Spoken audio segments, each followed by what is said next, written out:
Assalamualaikum warahmatullahi wabarakatuh. Halo teman-teman semuanya, bertemu lagi pada kesempatan hari ini. Alhamdulillah, Allah masih mempertemukan kita dalam keadaan sehat walafiat.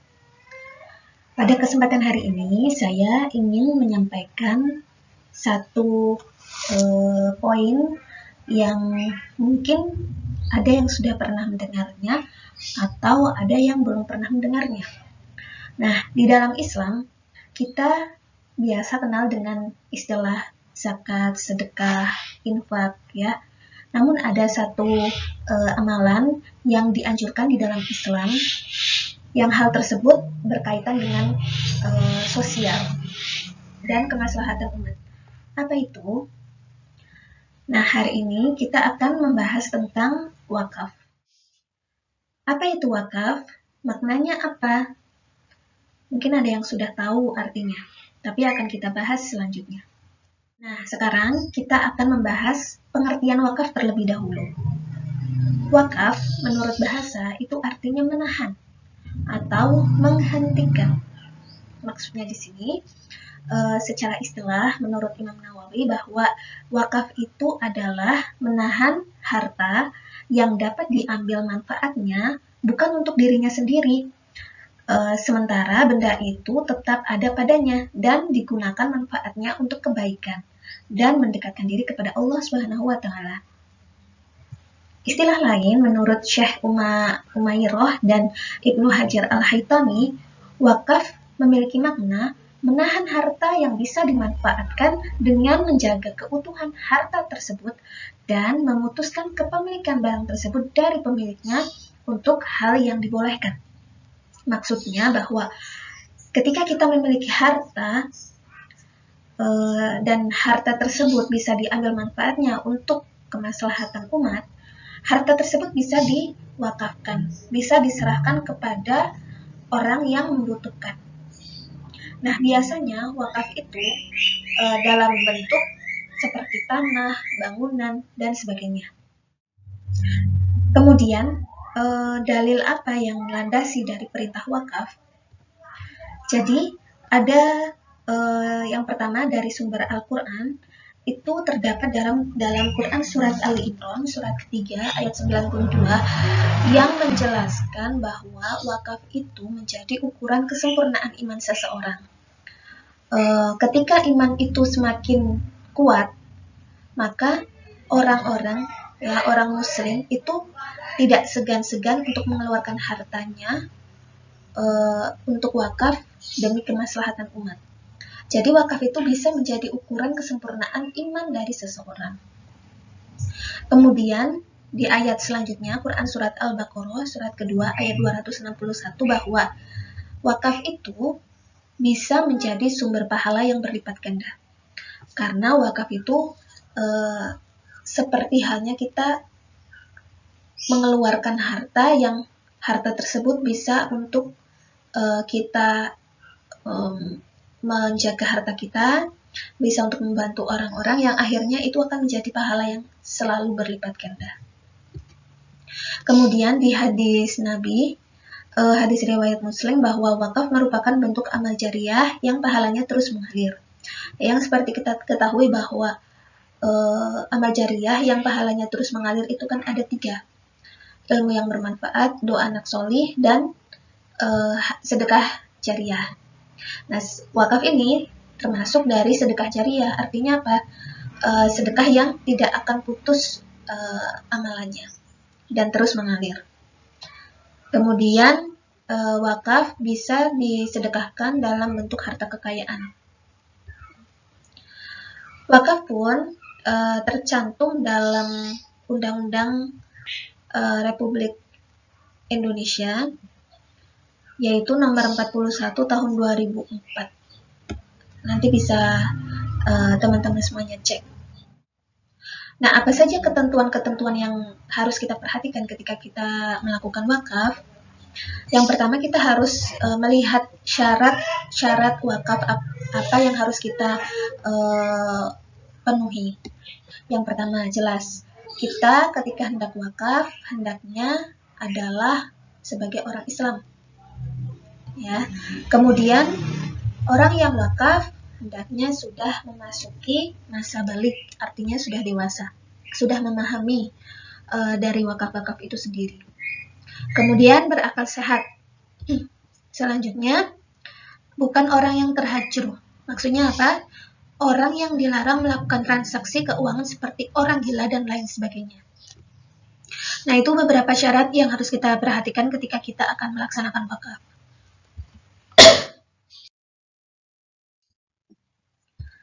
Selanjutnya, ada rukun-rukun wakaf. Nah, rukun wakaf artinya ketentuan yang harus dilaksanakan agar wakafnya sah. Yang pertama, ada wakif, yaitu orang yang mewakafkan hartanya. Selanjutnya, nazir. Nazir itu artinya pihak yang menerima harta benda wakaf dari wakif. Jadi ketika wakif mewakafkan hartanya, harta tersebut diserahkan kepada nazir. Yang kemudian harta tersebut dikelola, dikembangkan sesuai dengan tujuannya, peruntukannya. Hal tersebut juga tercantum dalam pasal 1 angka 4 Undang-Undang 41/2004. Kemudian harta wakaf. Nah, harta wakaf di sini ada harta bergerak yang pertama, yang kedua harta yang tidak bergerak, ya. Harta bergerak contohnya seperti mobil ya, mewakafkan mobil yang hal tersebut diperuntukkan untuk misalkan ambulans atau mobil jenazah atau yang lainnya. Nah, contoh dari harta tidak bergerak misalkan tanah, ya, bangunan. Misalkan bangunan ini diperuntukkan untuk sekolah, ya, atau misalkan tanah dibangun untuk masjid dan sebagainya. Kemudian ikrar wakaf. Nah, ikrar wakaf ini dilaksanakan. Jadi ada perjanjian hitam di atas putih antara wakif, nazir, dan pengelola akta dari harta tersebut, agar hal ini yang dilakukan oleh ketiga pihak tersebut akan aman, ya, hartanya akan aman, tidak bisa dicurangi atau tidak bisa digugat suatu saat apabila memang ada yang menggugat, sehingga harus ada ikrar wakaf, perjanjian, agar nantinya lancar sampai akhir. Kemudian peruntukan wakaf. Nah, peruntukan wakaf ini jadi hasil manfaat atas pengelolaan harta benda wakaf untuk digunakan sesuai kehendak wakif, bisa dalam hal keagamaan, kesehatan, sosial, dan pendidikan. Kemudian jangka waktu wakaf. Nah, wakaf itu bersifat abadi, ya, dan tidak dibatasi oleh waktu, bisa selama-lamanya.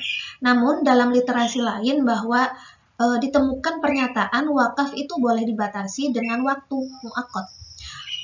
Pendapat ini dikemukakan oleh Imam Malik, artinya orang tersebut boleh mewakafkan tanahnya dengan jangka waktu tertentu. Jadi bisa untuk 5 tahun, 10 tahun, ya, sesuai dengan apa yang diinginkan oleh wakif. Nah, maka dari itu ikrar wakaf itu penting di sini agar jelas gitu. Apakah harta ini diwakafkan selama-lamanya atau harta wakaf ini akan digunakan dalam jangka waktu tertentu, sehingga jelas dan tidak membingungkan nantinya. Nah, itu beberapa rukun wakaf yang harus dipenuhi ketika wakif ingin mewakafkan hartanya.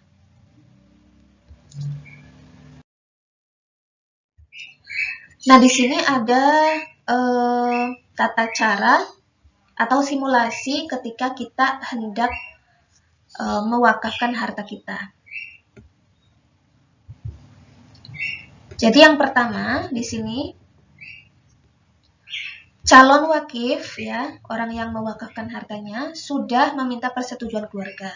Jadi ketika si wakif ini hendak mewakafkan hartanya, baik itu tanah, bangunan, dan sebagainya, maka dianjurkan untuk meminta persetujuan keluarga agar tidak ada konflik di intern keluarga. Kemudian setelah mendapatkan izin, hal yang kedua yang dilakukan adalah tanah tersebut, misalkan yang diwakafkan tanah yang diwakafkan adalah milik sendiri, jadi bukan milik orang lain.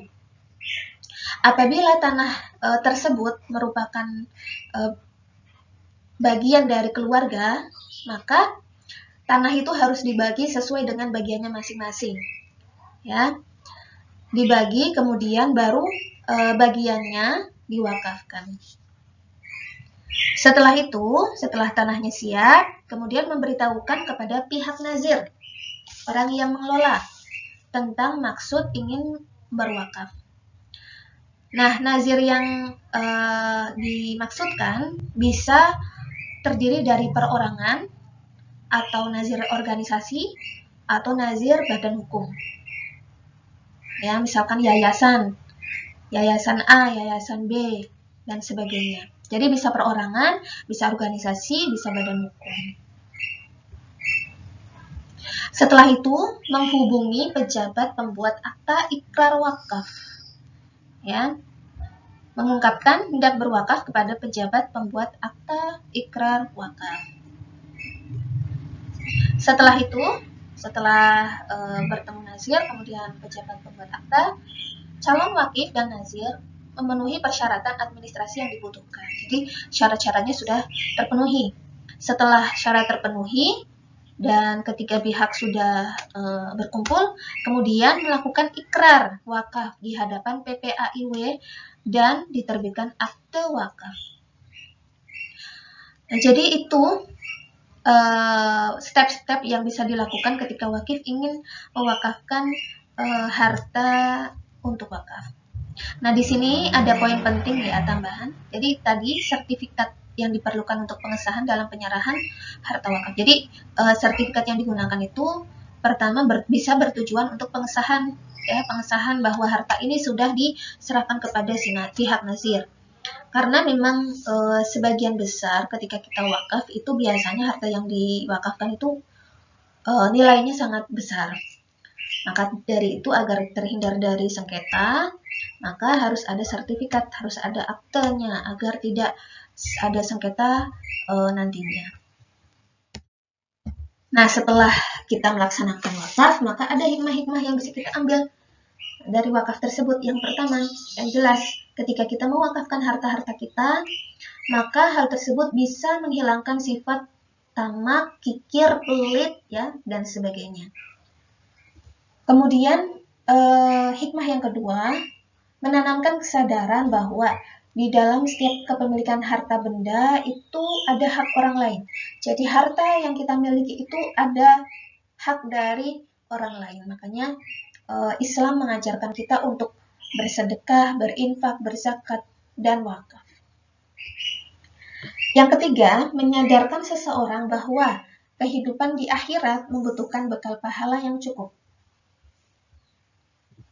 Yang keempat, wakaf itu bisa menggerakkan kehidupan sosial, kemasyarakatan umat Islam, baik itu dari aspek ekonomi, pendidikan, sosial, budaya, dan lain sebagainya. Jadi ekonomi, pendidikan, sosial, budaya, keagamaan, dan sebagainya itu akan meningkat, akan terbangun, ya, karena wakaf. Kemudian wakaf bisa meningkatkan syiar Islam. Itu bisa meningkatkan syiar Islam. Bahkan lebih bagusnya lagi, bisa untuk masyarakat luas. Artinya bahwa Islam itu tidak memandang bahwa hanya Islam saja yang harus dibangun, tetapi umat manusia seluruhnya. Sehingga bisa memberi pengetahuan kepada masyarakat bahwa Islam itu rahmat seluruh alam. Yang selanjutnya, hikmah wakaf adalah melahirkan jiwa sosial yang tinggi. Nah, jadi hal-hal tersebutlah yang harus kita pahami dari wakaf sendiri. Semoga kita bisa memiliki kesempatan untuk melakukan wakaf. Namun, kalau kita pahami bahwa tidak semua wakaf itu harus berbentuk tanah, bangunan. Mungkin kita belum mampu untuk mewakafkan harta-harta tersebut karena memang nilainya besar dan kita perlu cukup uang untuk membeli benda-benda tersebut ya, tanah, bangunan dan sebagainya. Sekarang pun wakaf itu bisa dimulai dari hal kecil. Misalkan kita mewakafkan Al-Quran. Satu Al-Quran pun bisa kita wakafkan, misalkan untuk masjid, untuk anak yatim dan sebagainya, atau kita wakaf barang-barang kebutuhan kepada yatim piatu, atau misalkan kita bisa mewakafkan uang kita ketika kita hanya memiliki uang. Jadi banyak sekali kesempatan yang bisa kita lakukan untuk kita berwakaf.